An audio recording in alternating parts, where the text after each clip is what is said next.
ሰላም ጤና ይስጥልን ክቡራትና ክቡራን የቻናላችን ቤተሰቦች በምዕራብ እስያ ጂኦፖለቲካዊ ታሪክ ውስጥ ታይቶ የማይታወቅ አዲስ ወታደራዊ ዘመን መጀመሩን የሚያበስር በፓኪስታን በሳውዲ አረቢያና በቱርክ መካከል የተፈረመው የመካ የጋራ መከላከያ ስምምነት በቀጠናው ያለውን የኃይል ሚዛን ሙሉ በሙሉ የሚቀይር ክስተት ሆኖ ተመዝግቧል። ይህ ስምምነት በአባል ሀገራት ላይ የሚሰነዘርን ማንኛውም ወታደራዊ ጥቃት በጋራ ለመመከት የሚያስችል በአንዱ ላይ የተፈጸመ ጥቃት በሁሉም ላይ እንደተፈጸመ ይቆጠራል የሚል ጥብቅ የመከላከያ አንቀጽ የያዘ ነው። የዚህ ስምምነት ስልታዊ መዋቅር ሲተነተን እጅግ አስደናቂ የሆኑ ሶስት ኃይላትን ያገናኛል።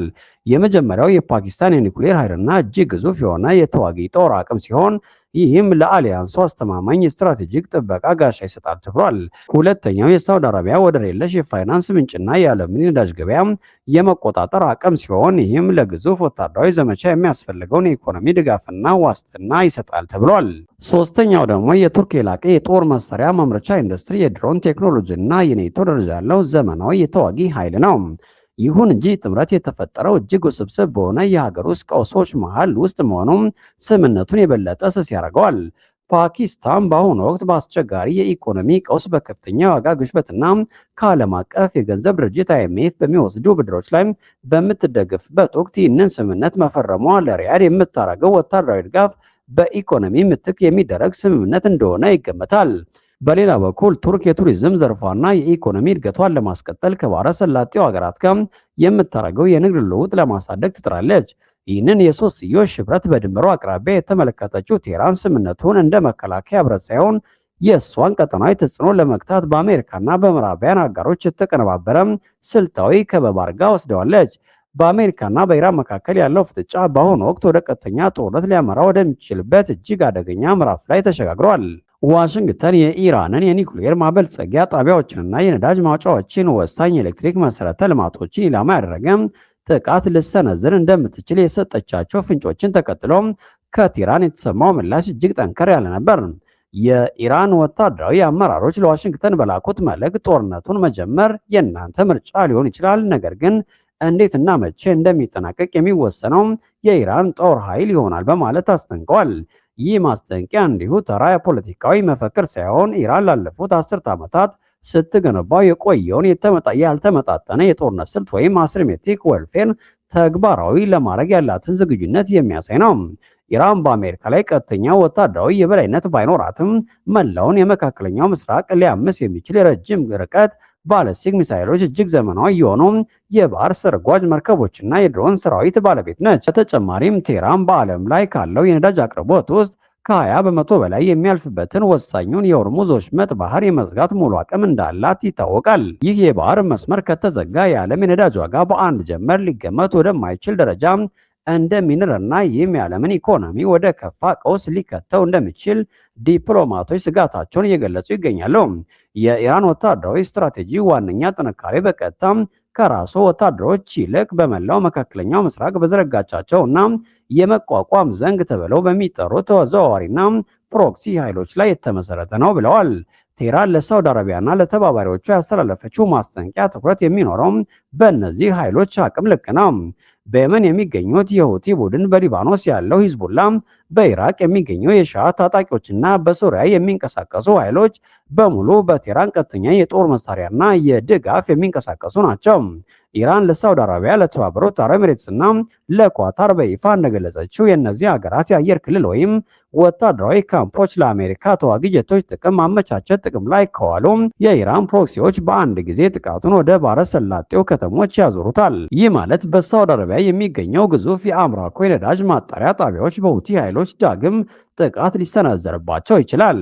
የተባበሩት አረብ ኤሚሬቶች፣ ዱባይ እና አቡዳቢ ያለው የቱሪስትና የፋይናንስ ማዕከላት እንዲሁም የአየር ማረፊያዎች ዋስትና ያጣሉ። በቀጠናው የሚገኙ የባህር ውስጥ ጨው ማስወገጃ ጣቢያዎችና የኤሌክትሪክ ኃይል ማመንጫዎች በመውደማቸው በሚሊዮን የሚቆጠሩ የባሕረ ሰላጤው ነዋሪዎች ያለ ውሃና መብራት ሊቀሩ ይችላሉ። ይህ ስትራቴጂ የሳውዲ አረቢያን ታላቅ የኢኮኖሚ ሽግግር እቅድ ሙሉ በሙሉ አደጋ ላይ የሚጥል በመሆኑ ሪያድ ከዋሽንግተን ጋር ያላትን ወታደራዊ ትብብር እንድታጤን የሚያስገድድ ከባድ የቤት ስራ ሆኖባታል። የኢራን የውጭ ጉዳይ ሚኒስትር አባስ አራቅቺ በቅርቡ በባሕረ ሰላጤው ሀገራት ያደረጉት አስቸኳይ የዲፕሎማሲ ጉብኝት ቴህራን ጦርነቱን ለማስቀረት የዲፕሎማሲውን በር እስከ መጨረሻው ለመጠቀም መዘጋጀቷን ያሳያል። ይሁን እንጂ የዲፕሎማሲው ጥረት ከጠንካራ ማስጠንቀቂያዎች ጋር የተያዘ ነበር። የኢራን ፓርላማ ብሔራዊ ደህንነትና የውጭ ጉዳይ ኮሚሽን ከፍተኛ አባል የሆኑት ኢስማኤል ረዛኢ በሰጡት መግለጫ የመካ መከላከያ ስምምነት ሳዑዲ አረቢያን ከኢራን ያጸፋ ጥቃት ሊያድናት እንደማይችል በይፋ ተናግረዋል። የቴህራን አቋም የሚያሳየው የመከላከያ ስምምነቶች ወረቀት ላይ ቢፈረሙም በተግባር ግን በጦርነት ወቅት ፈጣን ምላሽ ለመስጠት እጅግ አስቸጋሪ መሆናቸው ነው። ለምሳሌ ሳውዲ አረቢያ ብትታጠቅ ፓኪስታን ወታደሮቿን እና የኒኩሌር ትጥቋን ወደ ባህረ ሰላጤው ለመላክ የራሷን የውስጥ ደህንነትና ከኢራን ጋር ያላትን የረጅም የድንበር መስመር ደህንነት ማመዛዘን ይኖርባታል። ቱርክን ብትሆን ከኢራን ጋር ያላትን ሰፊ የንግድና የጋዝ አቅርቦት ስምምነት አደጋ ላይ ጥላም ወደ ቀጥተኛ ጦርነት መግባት አትፈልግም።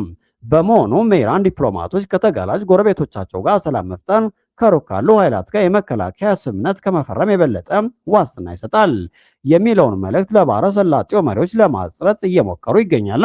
በአጠቃላይ የምዕራብ እስያ ቀውስ በአሁኑ ወቅት በአንድ በኩል አዳዲስ ጥምረቶች በሚፈጠሩበት በሌላ በኩል ደግሞ የቆዩ የደህንነት መዋቅሮች የሚፈራርሱበት እጅግ ስስ የታሪክ ምዕራፍ ላይ እንገኛለን።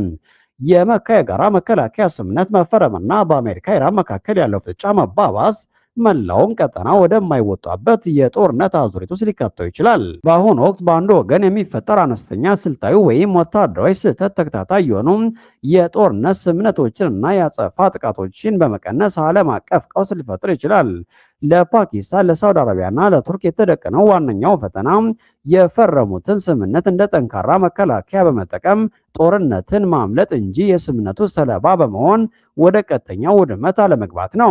ለኢራንና ለአሜሪካ ደግሞ ዋነኛው ስኬት ወደ ቀጥተኛ ወታደራዊ ግጭት ሳይገቡም የኃይል ሚዛኑን ማስጠበቅ የሚቻልበትን መንገድ ማፈላለግ ነው። የዲፕሎማሲ በሮች እየጠበቡና የጦር መሳሪያዎች ወደ ቀስቃሽ ጣቶች እየጠጉ ባሉበት በዚህ እጅግ አስጨናቂ ወቅት ዓለም አቀፉ ማህበረሰብ የምዕራብ እስያን የጸጥታ ሁኔታ በከፍተኛ ሁኔታና በትኩረት እየተከታተለ ይገኛል። ሰላም ጤና ይስጥልን ክቡራትና ክቡራን የቻናላችን ቤተሰቦች፣ በምዕራብ እስያ ጂኦፖለቲካዊ ታሪክ ውስጥ ታይቶ የማይታወቅ አዲስ ወታደራዊ ዘመን መጀመሩን የሚያበስር በፓኪስታን በሳውዲ አረቢያና በቱርክ መካከል የተፈረመው የመካ የጋራ መከላከያ ስምምነት በቀጠናው ያለውን የኃይል ሚዛን ሙሉ በሙሉ የሚቀይር ክስተት ሆኖ ተመዝግቧል። ይህ ስምምነት በአባል ሀገራት ላይ የሚሰነዘርን ማንኛውም ወታደራዊ ጥቃት በጋራ ለመመከት የሚያስችል በአንዱ ላይ የተፈጸመ ጥቃት በሁሉም ላይ እንደተፈጸመ ይቆጠራል የሚል ጥብቅ የመከላከያ አንቀጽ የያዘ ነው። የዚህ ስምምነት ስልታዊ መዋቅር ሲተነተን እጅግ አስደናቂ የሆኑ ሶስት ኃይላትን ያገናኛል። የመጀመሪያው የፓኪስታን የኒኩሌር ኃይልና እጅግ ግዙፍ የሆነ የተዋጊ ጦር አቅም ሲሆን ይህም ለአሊያንሱ አስተማማኝ ስትራቴጂክ ጥበቃ ጋሻ ይሰጣል ተብሏል። ሁለተኛው የሳውዲ አረቢያ ወደር የለሽ የፋይናንስ ምንጭና የዓለምን ነዳጅ ገበያ የመቆጣጠር አቅም ሲሆን ይህም ለግዙፍ ወታደራዊ ዘመቻ የሚያስፈልገውን የኢኮኖሚ ድጋፍና ዋስትና ይሰጣል ተብሏል። ሶስተኛው ደግሞ የቱርክ የላቀ የጦር መሳሪያ ማምረቻ ኢንዱስትሪ፣ የድሮን ቴክኖሎጂና የኔቶ ደረጃ ያለው ዘመናዊ የተዋጊ ኃይል ነው። ይሁን እንጂ ጥምረት የተፈጠረው እጅግ ውስብስብ በሆነ የሀገር ውስጥ ቀውሶች መሃል ውስጥ መሆኑም ስምምነቱን የበለጠ ስስ ያደርገዋል። ፓኪስታን በአሁኑ ወቅት በአስቸጋሪ የኢኮኖሚ ቀውስ በከፍተኛ ዋጋ ግሽበትና ከዓለም አቀፍ የገንዘብ ድርጅት IMF በሚወስዱ ብድሮች ላይ በምትደገፍበት ወቅት ይህንን ስምምነት መፈረሟ ለሪያድ የምታደርገው ወታደራዊ ድጋፍ በኢኮኖሚ ምትክ የሚደረግ ስምምነት እንደሆነ ይገመታል። በሌላ በኩል ቱርክ የቱሪዝም ዘርፏና የኢኮኖሚ እድገቷን ለማስቀጠል ከባህረ ሰላጤው ሀገራት ጋር የምታደርገው የንግድ ልውውጥ ለማሳደግ ትጥራለች።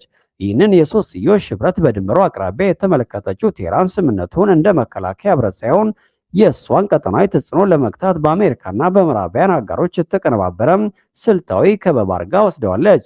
በአሜሪካና በኢራን መካከል ያለው ፍጥጫ በአሁኑ ወቅት ወደ ቀጥተኛ ጦርነት ሊያመራ ወደሚችልበት እጅግ አደገኛ ምዕራፍ ላይ ተሸጋግሯል።